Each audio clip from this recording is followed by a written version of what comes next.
You will come in due course to realize that your true glory lies where you cease to exist. Ramana Maharshi. You poor sad thing, thinking death is real all by itself. Ikuyu. As for the death of the body, so-called physical death, it should be clear that a question or difficulty can only arise if there is identification as the body. Thus identified, you see bodies die. You assume that the discrete individual who was that body died with it, and you conclude that one day you yourself will die. The ego sense of individual self tries to generate hope in an afterlife, or rebirth, or some kind of second chance, but the evidence for these is sketchy at best, and so panic and dread set in because physical death sure looks pretty final. Most of the world religions teach some form of immortality, but you don't believe them. If you did, you would not fear the annihilation of death. It has been said that fear of death is the basic, primal fear that generates all other fear, and is the underlying psychological factor shaping all of life. All of this is illusion, and all based on the essential misconception that you are an individual, inseparably associated with the body that apparently dies. What is unborn cannot die. You are the unborn. This is basic to the understanding. How can there be any concern over the apparent death of these body-mind organisms, these characters in the dream, when it is known that what I is, what the I is that animates all such organisms, is all that is, eternal, unbound, and unborn? What is real does not die. What is unreal never lived. Once you know that death happens to the body and not to you, you just watch your body falling off like a discarded garment. The real you is timeless and beyond life and death. The body will survive as long as it is needed. It is not important that it should live long. Nisargadatta Maharaj.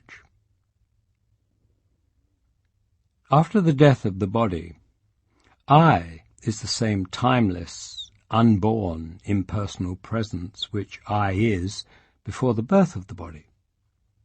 The identification as a body-mind is a transient phase and does not affect what I is. But there is more to this. Even within the dream, even if there is identification as the body-mind you call yourself, still the fear of death is misguided and unnecessary. Our cultures have done us a disservice, created a bogeyman out of death that does not hold up to scrutiny. The Western medical model is that death is failure, and as such it must be denied, avoided, postponed as much as possible. This belief runs deep in our culture, but it is only conditioning, and is not shared by many other cultures. Indeed, once again, a little reflection reveals it to be insane thinking. Once the body is born, its death is inevitable, absolutely, certainly, a natural consequence of birth. In what reasonable way can it possibly be seen as failure, as something to be avoided? No one ever experiences their own death. No one ever will. By definition, it is not possible. The most widely accepted definition of physical death is brain death, flatline, no sensory perceptions, and no processing of perceptions, no thought, emotion, memory, no internal activity of any kind. Therefore, what we call no experience. Death is the ceasing of experience in that body-mind. Therefore, if there is no experiencing in that body-mind, there can be no experiencing of death in that body-mind. It's similar to falling asleep. In all the times you have fallen asleep during your life, you have never experienced it. You experience being drowsy. You experience lying down, getting sleepier. Next thing you know, you are waking up and postulating that at some point you must have fallen asleep. But you do not have a direct experience of that, because the one who would have experienced falling asleep, had it been awake, had fallen asleep. So it is with death. There is perceiving and experiencing up until death. Then the experiencing stops, and we say that the body-mind has died. Simple. Death is never experienced, because experiencing stops. How can one possibly fear that which one will never experience? Certainly it is a possibility that there may be pain or suffering in the body-mind before death, before the experiencing ceases, and this may be feared, or at very least not to look forward to. This is a natural response in the body-mind. So we can be clear. It is old age or sickness or a specific disease which may be feared.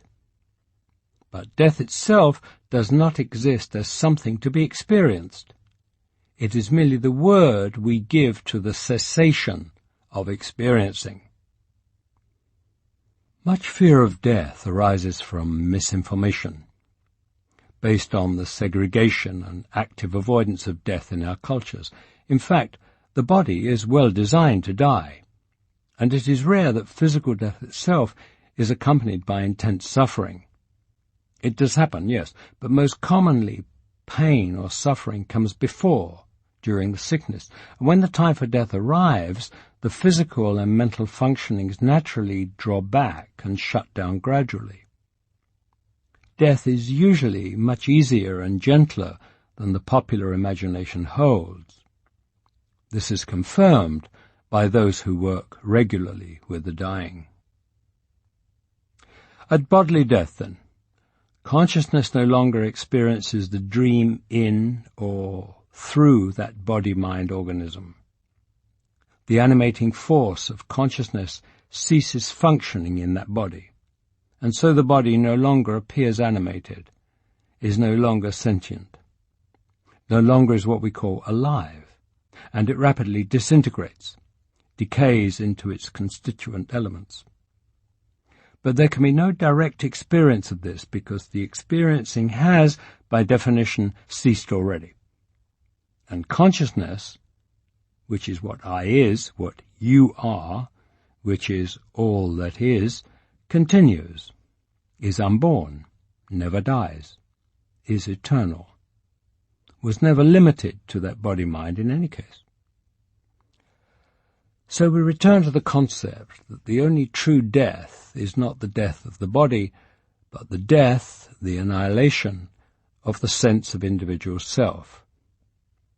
It is this death, this annihilation of self, that the ego fears and is busy constructing morbid, gruesome fantasies about. It is this death that generates the fear of physical death, and it is this death that is actually worth investigating. There is an image frequently encountered in dreams, an open door, darkness beyond, stepping through, falling into empty space. The ego would have you wake up at this point in a sweat, fear of death making your heart pound. But this reaction is only a matter of conditioning, of belief, a matter of identification as the body. In fact, the imagery is very appropriate. Nearly every spiritual tradition advocates stepping off the edge into void. The ego sense of individual self will necessarily interpret its own negation as void, that which is not, that where it cannot go. Please see that this next bit is very rational and quite simple, but transformative if truly understood. It is rare to find anyone to whom this concept has ever occurred, let alone one who truly understands it. It is the secret of life and death, and the certain knowing inherent in awakening.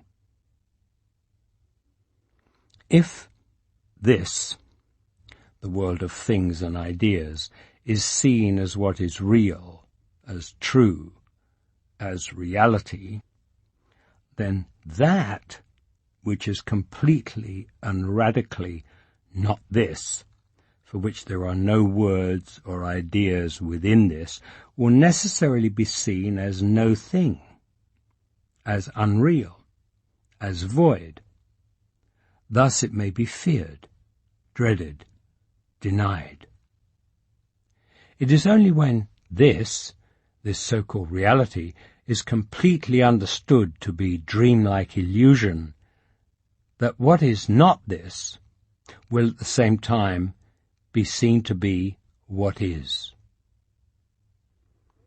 Void, then, is not your enemy, but your true self, and it is the function of the non-existent, false sense of individual self to hide this from you. The fear and avoidance is seen to be misplaced. In fact, it is now impossible. It disappears, and the heart turns from the illusion of this and opens to what is, knowing that its true glory lies where it ceases to exist. There is much to be said for dying now and not waiting until the body dies. Things might be a little rushed then, and one might find it hard to concentrate. Now, in the midst of what you take to be your life, there can be, if needed, a positive practice of building up and strengthening the sense of individual self until it is strong enough to undergo the negative process of realizing that it is a sham, unreal after all, never did exist, and then perhaps it can be let go, let die, let fall away. Then there can be a liberation from that ego that haunted and plagued us all our lives with fears of its own demise, for it turns out not to be anything real, nothing even to struggle against or try to defeat. The ego and the death it has convinced you is your greatest fear is only a tired tape recording in an empty room, which from outside you thought was a powerful and fearful enemy, but now the plug is pulled and the voice slurs to a stop. This is what it is to die before you die, to step through the gateless gate into void, and to walk the universe alone.